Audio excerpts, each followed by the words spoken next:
আমি কয়েকটা কথা বলবো, অবশ্যই শুনে যাবেন। দেখেন, জীবনে যদি আপনি ভালো থাকতে চান তাহলে আপনাকে কেউ ভালো থাকতে দিবে না।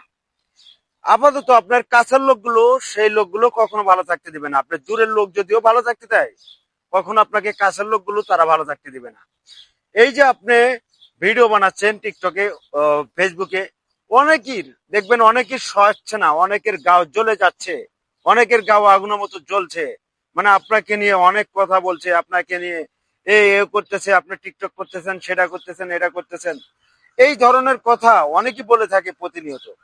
যে এই ধরনের মানুষগুলো যারা অন্যের সফলতা দেখে যারা হিংসা করে, তাদেরকে আসলে মানে আমার তাদেরকে বলার মতো কোনো ভাষা আমার নেই।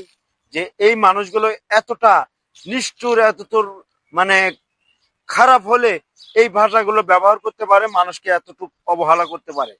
যে দেখেন, যাই যত কথাই বলুক, আপনি একটা জিনিস খেয়াল রাখবেন, আপনার আশেপাশে যত মানুষগুলো আছে না, সবাই আপনাকে নিয়ে মজা করবে, সবাই আপনাকে নিয়ে বিভিন্ন রকমের কথা বলবে। আপনি যদি তাদের কথায় কান দিচ্ছেন বা তাদের ফাঁদে কখনো পা দিচ্ছেন, তাহলে যে আপনার এই যে যে স্বপ্নটা আপনি দেখছেন যে আমি ভিডিও বানিয়ে ফেসবুকে ছাড়বো, সেই ভিডিওটা ফেসবুকে আপলোড করব, করে সেখান থেকে মানে ভালো পরিমাণের কিছু হলেও আমি ডলার ইনকাম করব, এবং সেখানে যাই হোক একটু বিনোদন দিব মানুষকে, এবং মানুষকে কিছু শিখাবো, এবং যেটাই করেন ইত্যাদি নানান ইত্যাদি যেটাই আপনি করেন, সেই জিনিসটা আপনার দ্বারাই হবে না। কারণ হবে না কি জন্য?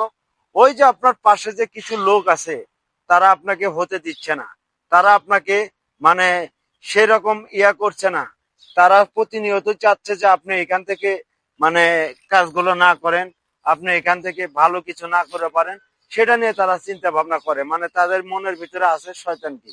তো যাই হোক, এই ধরনের কোনো কথা, এই ধরনের কোনো কাজ যদি, কালচার যদি মানুষের ভিতরে থাকে, আমি মনে করি না যে তার আশেপাশের মানুষগুলো ভালো কিছু করতে পারবে এবং ভালোভাবে থাকতে পারবে এবং ভালো কোনো রাস্তায় যেতে পারবে। কারণ এই নেচারিং, যাদের ভিতরে এই নেচার আছে, তারা কখনো চাবে না যে আমার আশেপাশের লোকগুলো ভালো হোক বা ভালো চলুক। এই ধরনের কখনো কোনো কিছু চাবে না। সর্বোচ্চ আমি একটা কথা বলবো, বাংলাদেশের যতগুলো কন্টেন্ট ক্রিয়েটর রয়েছে এবং বাংলাদেশের যতগুলো অসহায় মানুষ রয়েছে, মানে একদম দেখা যাচ্ছে কাজ কাম করতে পারে না, খেটে খেতে পারে না, এরকম মানুষ যারা রয়েছে, সর্বোচ্চ ভূমিকা রাখে হলো আমাদের প্রবাসী ভাই ও বোনেরা।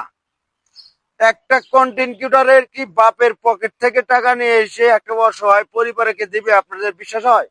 দেবে না। আমি তো কি আর একজনে কি? সর্বোচ্চ ভূমিকা রাখে আমাদের প্রবাসী ভাই বোনেরা যারা আছে, তারা সর্বোচ্চ হেল্প করে। কারণ কি? তারা ওই অসহায় মানুষে বা একজনে দিবে, বা তারা দিলে পারে বা সে একটু ইয়া করবে বা ভালো চলবে, এই ধরনের ভূমিকাগুলো তারা রাখে।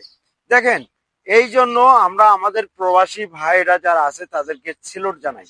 অবশ্যই যদি এই ভাই ভিডিওটা ভালো লাগে, আমার এই ভিডিওটা যে আমি চাই যে আমার প্রবাসী ভাইরা যারা আসো, ওই ভিডিওটা অবশ্যই দেখুক। ভালো লাগলে লাইক কমেন্ট শেয়ার করে ছোট ভাইটার পাশে থাকবা। ধন্যবাদ। খোদা হাফেজ।